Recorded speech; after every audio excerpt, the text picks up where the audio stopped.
Hi traders, this is Kim from Ninja-Addons.com.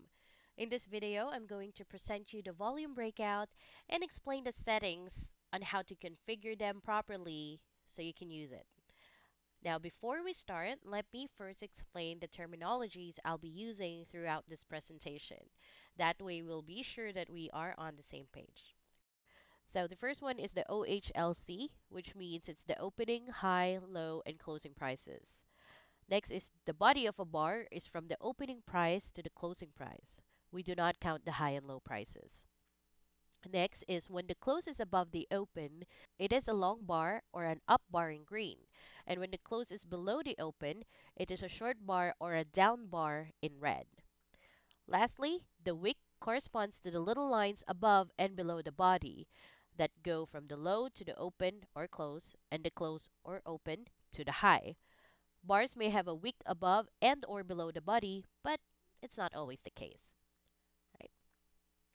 Now, we also introduced three other concepts with the volume breakout. The first one is the trigger high. It means it is the highest price level that must be broken to trigger a new up bar. Next is the trigger low, which is the lowest price level that must be broken to trigger a new down bar. And lastly, the two-phase construction. It means that the volume breakout has two different logic or algorithms that are only active during one of the two phases. When the two phases are completed, then a new bar can start. Now let's move on, or let's go deeper in the two phases concept so you can understand it more. As I told you, the bar is constructed in two phases. First phase is from the start of the bar until first condition is met. The second phase is from first condition until second condition. When phase 2 is completed, the bar is closed and a new bar is created.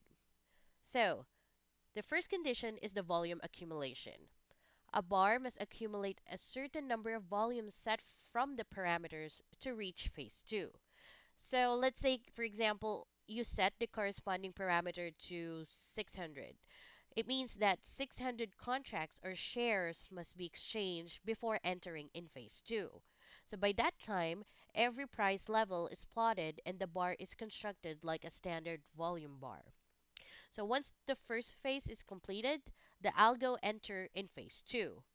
In phase 2, the algo will count every exchange made above the trigger high level or below the trigger low level. As soon as a certain number of contract is reached, this is the second setting, the current bar is closed and a new bar can start. Okay? Alright, now let's get into the actual setting. So as you can see on the image that I have on my screen, the first thing we want to talk about is the bar size volume. So this is expressed in volume and corresponds to the number of contract or share that must be exchanged during phase 1. Next is the breakout volume. So this is expressed in percentage and corresponds to the amount of volume that must be exchanged above or below the trigger levels to create a new bar. This volume is relative to the bar size volume or the parameter one. So for example, you set the bar size volume to 400 and the breakout volume to 50%.